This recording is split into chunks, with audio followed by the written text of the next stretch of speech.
Okay, so get this. Imagine training your brain, like hitting the gym, but for your muscles. Yeah. But instead of weights, you're using tech to target specific areas in the brain. Right. Pretty wild, huh? Yeah, that's a great analogy. So that's what we're going to dive into today. Neurofeedback and its potential for treating ADHD. You sent over this YouTube video featuring Dr. Yamagata from Keio University Hospital. Yeah. He's doing some really interesting research on this. Yes, he's one of the leading psychiatrists in the field. His work is really pushing the boundaries of what we thought was possible. Yeah, one thing that really jumped out at me was Dr. Yamagata's comment about neurofeedback training being surprisingly tiring, Right. like a mental workout. It is. It's not just passively watching a screen. You're really actively engaging your brain, almost like flexing those mental muscles to create new pathways. Yeah. And that takes a lot of concentration and effort. So for those of us who might be hearing about this for the first time, let's back up a bit. What exactly is neurofeedback? Well, think of it like biofeedback, where you can see your heart rate or your muscle tension in real time. But with neurofeedback, you're looking at your brain waves. It basically gives you this window into your brain's activity and allows you to learn to control it consciously.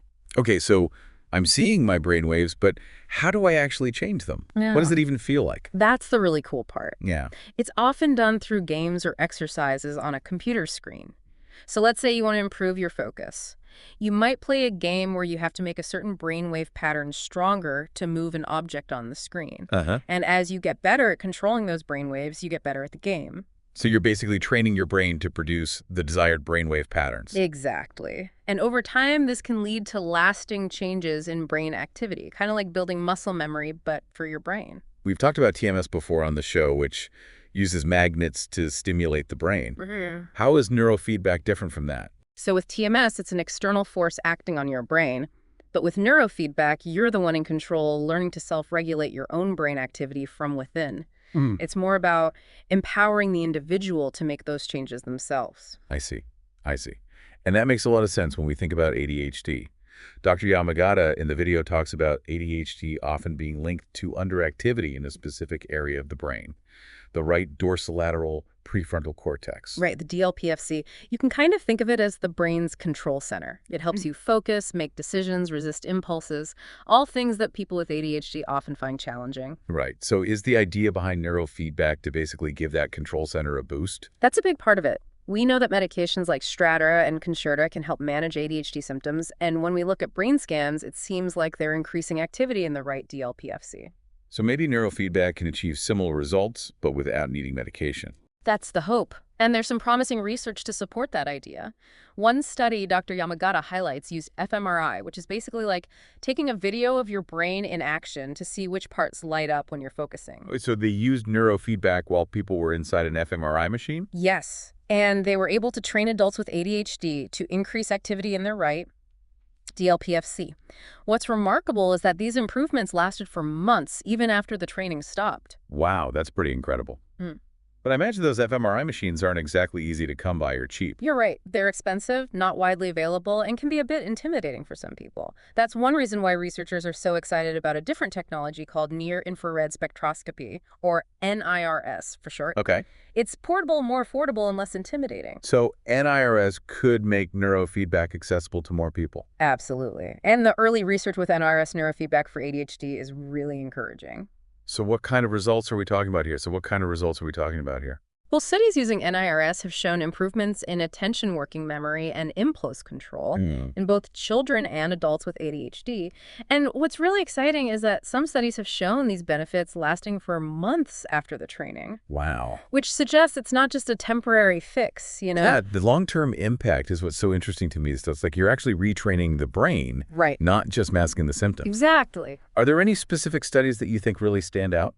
There is some cutting-edge research from Stanford that was just published in September 2025, where they used NIRS-based neurofeedback to improve working memory in kids with ADHD. Oh, wow. Yeah.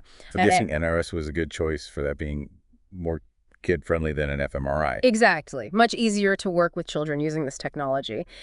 And what they found was really interesting. There was a direct link between how well the kids activated specific brain areas during the training and how well they performed on cognitive tests afterward. So it's not just about doing the training. It's about actively engaging with it that makes the difference. That seems to be key, that active engagement. It really highlights the idea of neurofeedback as a skill that you learn, Yeah. not just a passive treatment. This all sounds super promising, but I know there are always skeptics when it comes to new treatments. Yeah. What do critics say about neurofeedback? Well, Dr. Yamagata and other experts in the field acknowledge that more research is definitely needed, Yeah. especially larger studies with standardized protocols. It's Yeah. still a relatively young field, and we need more robust evidence to really solidify its effectiveness and figure out the best practices. So it's not a one-size-fits-all solution just yet. Exactly. Each person's brain is unique, Mm. and their ADHD might manifest in different ways. So the future of neurofeedback likely lies in personalized protocols, Uh-huh. tailoring the training to an individual's brain activity patterns, their cognitive strengths and weaknesses. Personalized brain training. That Oh. sounds incredibly futuristic. It's closer than you think. Dr. Yamagata highlights another really fascinating development: the creation of miniaturized NIRS devices, Okay. small enough to be worn comfortably. Hold on, you're telling me this could eventually become something people can do at home? That's the idea. Imagine home-based neurofeedback programs Wow. that are accessible, affordable, and easily integrated into daily life. That would be It amazing. could really revolutionize how we approach ADHD treatment. Wow, that would be a game changer for so many people. So we've talked about neurofeedback. What about other non-medication options? Are there any alternatives to neurofeedback out there? There are. Dr. Yamagata mentions an FDA-approved digital therapeutic app for ADHD that's already available in the US and might be coming to Japan soon. Okay. And it uses engaging games and exercises to challenge and strengthen attention, working memory, and other executive functions. So like brain training, but through an app. Yeah, Yeah. exactly. And it could be a great complement to neurofeedback, providing another tool in the ADHD toolkit.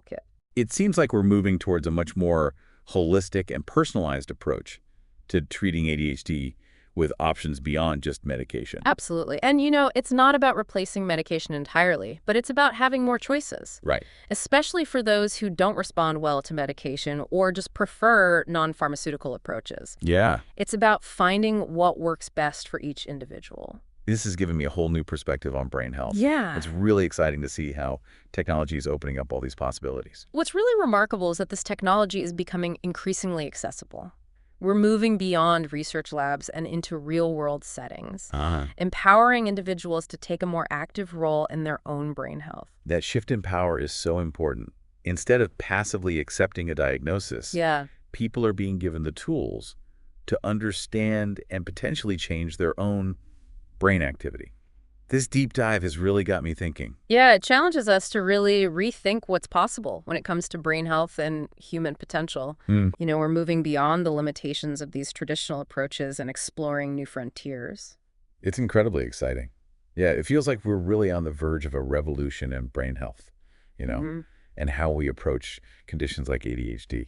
I think what's so compelling about neurofeedback is that it offers this non-invasive and potentially long-lasting way to actually address the underlying brain activity patterns that are associated with ADHD. So it's not just about managing symptoms, it's actually retraining the brain itself. Exactly. It's like helping the brain work smarter, not harder.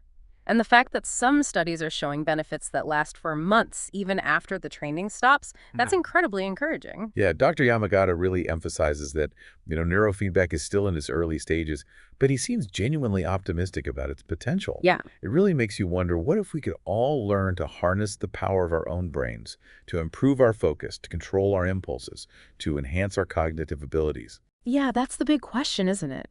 It opens up so many possibilities, not just for treating conditions like ADHD, but for optimizing brain function in everyone. Well, this deep dive has definitely left me with a lot to think about and a lot more to learn. If we kind of connect this back to the bigger picture, it really challenges us to rethink what's possible when it comes to brain health and human potential. We're moving beyond the limitations of these traditional approaches and exploring these entirely new frontiers. And that's incredibly exciting. Absolutely. Well, if you're as intrigued by this as we are, we encourage you to dig a little deeper, explore the research, and keep an eye on the latest developments in neurofeedback, because this field is really moving fast. It's a future worth exploring. Absolutely. Well, thanks for joining us on this deep dive into the world of neurofeedback. Well. Until next time.